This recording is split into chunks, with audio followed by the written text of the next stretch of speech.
Today's one of these days where we'll be taking a point that initially for me comes from the game development world, but it certainly is way applicable outside of it. So whichever reason you follow along still applies.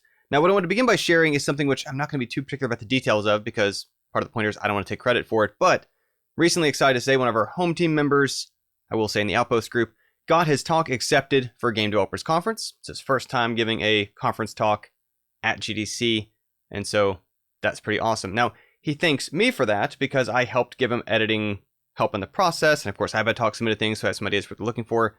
But I tried to reinforce, and the point I want to focus on today is that asking others for help is a part of doing things. It's a valid step in it, right? So I grabbed as an example here Stephen King on writing. In part because Stephen King, it's not like he got so good at writing that he then didn't need an editor or didn't involve a whole bunch of other agents and people in that process. Instead, what makes someone a professional writer is when they understand that in order to do work at that caliber, it's going to involve turning for others for help. Any of my ebooks, audiobooks, other things have been edited quite often by H. Traver. Thank you for that. Quite often they've had sample readers or sample listeners in the case of audiobooks. In the case of all my courses, it's something that I've iterated on, gone through lots of stages of involving other people. It's not as if because you build up enough skill at it, you'd stop turning to others. When I was in graduate school, I would work on my research papers and run it by my grad advisors. And again, it's not as if it reaches a point where, okay, well now I just do it solo and I have no one else look at it. Even when someone's a professor, they're still involving the students and so on and everybody else and peers and co-writers as part of getting feedback on doing something worth sharing. We can get programmed out of that from a sense that at school that it's cheating to get too much asking for others. It can feel like there's some sort of sense of pride or ego tied up and I should be able to do it all alone. And there's some benefits to learning different edges and pieces of it, if only for our own personal enrichment.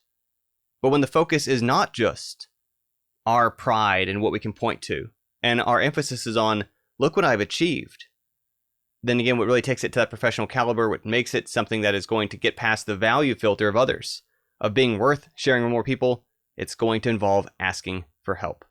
It's a valid part of the process, not a reason for shame, not a thing to hide.